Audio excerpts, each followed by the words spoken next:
How to burn belly fat.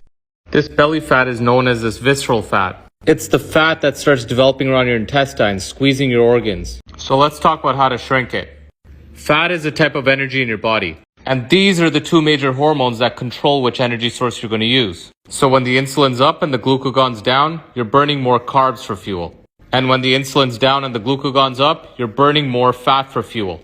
So to burn the belly fat, we need the insulin down and the glucagon up. So now let's say you finished dinner and your insulin levels went up.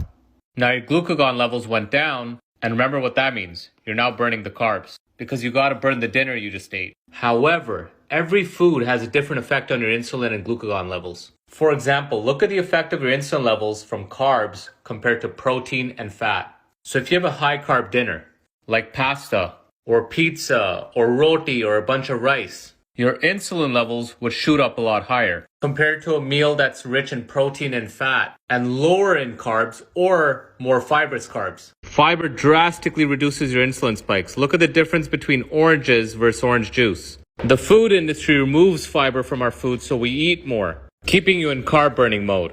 I like to call this rule FFP, fiber, fat, and protein. Well, now your insulin only spiked that high. So let's say you finish your dinner at 7 p.m. At 8 p.m. you start fasting. By 12 o'clock your blood sugar is normalized. By 2 a.m. your insulin levels drop. And by 4 a.m. your glucagon goes up. Now this is if you had a healthy meal. If you had pasta and pizza and high carbs and alcohol, that's not going to happen. Now when you wake up at 7 a.m. and you just started with a high carb breakfast like this, your insulin goes back up, glucagon goes back down, the hunger kicks in, you crave more food, and you end up eating even more calories. Now if you just fast around 11 to 12, you got an extra 4 to 5 hours of fat burning. And if you control the dinner where it's FFP, your insulin levels will come down faster and your glucagon levels will go up faster. And the more fibrous your carbs, the lower the insulin spike. Now, if you follow the FFP rule with every meal, well, now you become a fat-burning machine. You're not hungry, your cravings are gone, mentally you're not crashing, and you can do all of this without counting calories.